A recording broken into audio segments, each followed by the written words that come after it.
ভগবান ছাড়া আমার আর কেউ নেই, এই হলো আসল ভক্তি। ভগবান সর্বসমর্থ হওয়া সত্ত্বেও আমাদের থেকে দূরে থাকতে অসমর্থ। ভগবান আমাদের, কিন্তু যে বস্তু আমরা পেয়েছি তা আমাদের নয়, তা হলো ভগবানের।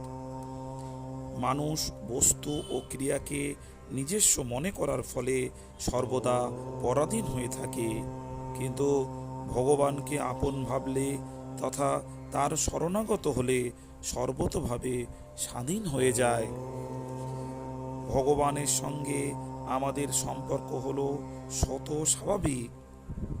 এই সম্পর্কের জন্য কোনো বল, যোগ্যতা কিংবা অন্যের সহায়তা ইত্যাদির প্রয়োজন হয় না। এখন যেমন সংসারের সম্পর্কে মেনে নেওয়া হয়েছে যে তা প্রাপ্ত রয়েছে এবং তা আছে নিকটেই, তেমনি পরমাত্মার সম্পর্কেও সেই কথা মেনে নাও। আবার যেমন পরমাত্মার সম্পর্কে মেনে নিয়েছ যে তিনি অপ্রাপ্ত এবং দূরে আছেন, সংসার সম্পর্কেও সেই কথা মেনে নাও।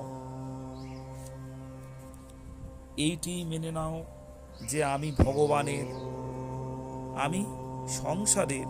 যদি এইটি মনে করতে থাকো তাহলে সংসারের কাজ তো দূরে থাক, ভগবানের ভজন করতে থাকলেও ভগবানকে ভুলে যাবে।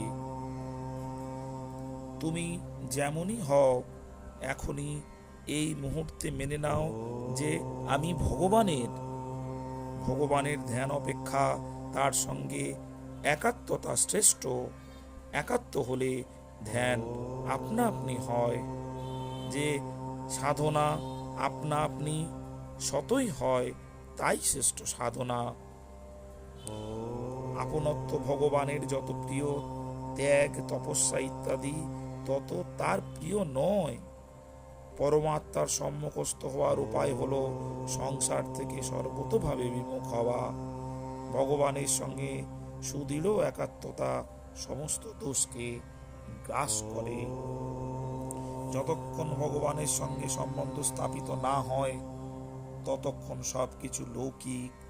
ভগবানের সঙ্গে সম্পর্ক যুক্ত হলে সবই অলৌকিক হয়ে যায়।